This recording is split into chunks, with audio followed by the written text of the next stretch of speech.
CSLB is here with tips to help with the rebuilding process. If your home is in a declared disaster area, all rebuilding or reconstruction is considered home improvement and needs to follow home improvement laws, including down payment and progress payment limits. Contractors cannot ask for more than 10% down or $1,000, whichever is less. Payments cannot exceed the value of work performed or materials delivered. Reach out to your city or county's building or environmental health department for information on permits, demolition, and debris removal. Check if there are any government-funded debris removal programs available. More details can be found in CSLB's Fast Facts publication on debris removal at cslb.ca.gov. And remember to take your time. Reconstruction involves many steps. Rushing the process can lead to costly mistakes. Keep all project-related documents organized and stored in a safe place, including insurance documents. Make sure the contractor you're hiring holds an active license and holds the authorized classification to perform the work. Unlicensed contracting in a declared disaster area is a felony.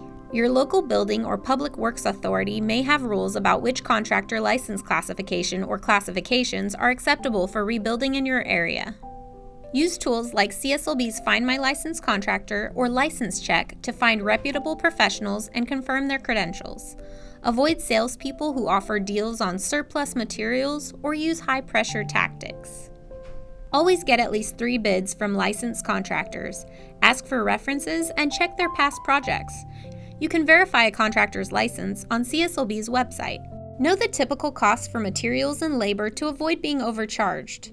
Price gouging in a state or federal disaster area is a felony. Please remember, a residential rebuild contract must be a fixed price. It cannot be time and material or cost plus. A fixed price protects you from additional costs if material prices increase. Make sure your contract includes start and end dates, a payment schedule, a detailed list of materials, names of subcontractors and suppliers, and also make sure you thoroughly understand the terms of the contract. Both you and the contractor should sign the contract to ensure everything is agreed upon. And never pay in cash. Ensure your contractor pulls all necessary permits from your local building department. Do not pay the contractor for plans or permits unless you have confirmed the contractor has paid for them.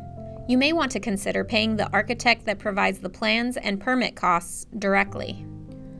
Learn more at CSLB's Disaster Help Center at cslb.ca.gov.